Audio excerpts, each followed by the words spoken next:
எல்லோருக்கும் வணக்கம். இன்னைக்கு நாம இந்த பதிவுல எதை பத்தி பார்க்க போறோம் அப்படின்னா, alias அப்படின்ற கமாண்ட் பத்தி தான் பார்க்க போறோம்.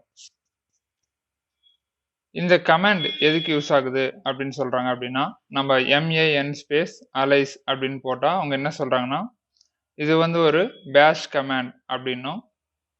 ஸோ இது வந்து பார்த்தீங்க அப்படின்னா, இதனோட யூசஸ் வந்து இங்க போடல. நீங்க நம்ம மேல ஒரு டிஸ்கிரிப்ஷன் குடுத்திருக்கோம் பாருங்க. அதனுடைய விளக்கம். அதுல பார்த்தீங்கன்னா உங்களுக்கு புரியும். It's replace one string from the shell with another string. அதாவது ஒரு கமாண்ட வேற ஒரு கமாண்ட் மாதிரி மாத்துறது. அது எப்படி ஒரு கமாண்ட வேற ஒரு கமாண்ட் மாதிரி மாத்துறது அப்படின்னா, இதுக்கு நான் ஒரு எளிமையான விளக்கம் நாம உங்களுக்கு குடுத்தோம்னா, இப்ப உங்களால எளிமையா புரிஞ்சுக்க முடியும். இப்ப எல்லாருக்குமே வந்து பிறந்ததும் ஏதோ ஒரு வகையில ஒரு பெயர சூட்டுறாங்க. சரிங்களா? ஆனா, அதே பெயர வச்சு தான் எல்லா இடத்துலயும் அழைக்கிறாங்களா அப்படின்னு சொல்ல முடியாது.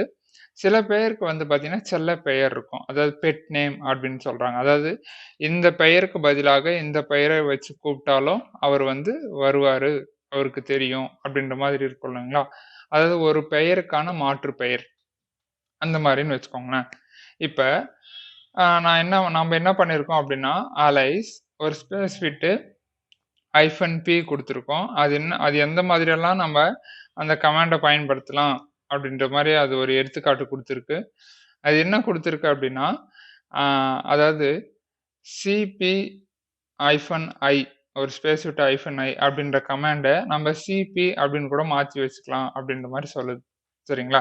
அதாவது சில பெருசா இருக்கக்கூடிய கமாண்ட நம்மளுக்கு புடிச்ச மாரி வார்த்தையில, நம்மளுக்கு புடிச்ச மாரி எழுத்துக்கள்ல நம்ம என்ன பண்ணி வைக்கலாம் அப்படின்னா, அத வந்து ஆ சுருக்கமா ஷார்ட்கட் செஞ்சு வச்சுக்கலாம். சரிங்களா? இதுக்கான எடுத்துக்காட்ட நாம பார்க்கும்போது உங்களுக்கு எளிமையா புரிஞ்சிரும். இப்போ எல்எஸ் ஒரு ஸ்பேஸ் குடுத்துட்டு மைனஸ் ஆ எல் அப்படின்னு குடுத்தோம் அப்படின்னா, அது என்ன பண்ணும்னா, நமக்கு வந்து ஒரு ஃபோல்டர்ல இருக்கக்கூடிய எல்லா ஃபைல்ஸும் காமிக்கும். அதனுடைய எல்லா தகவலையும் காமிக்கும். எல்லா தகவல்னா என்ன? அந்த ஃபைல் அது ஃபைலா? ஃபோல்டரா? அதுக்கான பர்மிஷன் என்ன? அப்புறம் அதனுடைய யூசர் யாரு? ஓனர் யாரு? அது எப்ப உருவாக்குனாங்க? எப்ப மாடிஃபை பண்ணாங்க? அப்படின்ற மொத்த தகவலும் காமிக்கும். இத நம்ம எல்எஸ் மைனஸ் எல் அப்படின்ற பயன்படுத்திக்கு பதிலா, வெறும் எல் மட்டும் நம்ப அத வந்து பயன்படுத்தலாம். எப்படி பயன்படுத்தலாம் அப்படின்னா, அலைஸ் எல் ஈக்குவல் டூ ஒரு சிங்கிள் கோட் ஓப்பன் பண்ணிட்டு, எல்எஸ் ஒரு ஸ்பேஸ் விட்டு மைனஸ் எல் குடுத்துட்டு, அந்த கோட்ட குளோஸ் பண்ணி என்டர் குடுத்துட்டா, அது வந்து இதுக்கப்புறம் நம்ம எல்எஸ் மைனஸ் எல்ன்னு குடுக்க தேவையில்ல. வெறும் எல்ன்னு மட்டும் குடுத்தாலே நமக்கு என்ன ஆகும் அப்படின்னா, நமக்கு அந்த கமாண்ட் ஒர்க் ஆகும். சரிங்களா? இது வந்து அலைஸ செட் பண்றது. சரிங்களா? இந்த ஸ்லைட்ல அத பத்தி பார்த்தோம். அந்த அலைஸ மறுபடியும் ரிமூவ் பண்றது எப்படி அப்படின்னா, இங்க வந்து பார்த்தீங்கன்னா, அலைஸ் ஈக் எல் ஈக்குவல் டூ சிங்கிள் கோட்டுக்குள்ள எல் ஹைஃபன் மைனஸ் எல் குடுத்தோம் இல்லைங்களா?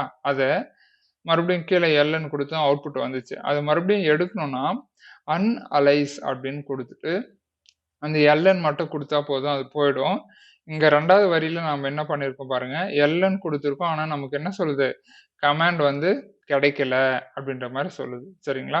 அதாவது ஒரு கமாண்டுக்கு ஒரு எளிமையான கமாண்ட செட் பண்ணிக்கிறது தான் வந்து பார்த்தீங்கன்னா, அலைஸ் சரிங்களா? இத பார்க்கிறதோட விட்டுறாம நீங்க என்ன பண்ணுங்க அப்படின்னா, இத பத்தின நீங்க இன்னும் இன்டர்நெட்லயோ, இல்ல வேற ஏதோ வகையில நீங்க வந்து இத வந்து தேடுனீங்க அப்படின்னா, இன்னும் நெறைய கிடைக்கும். சரிங்களா?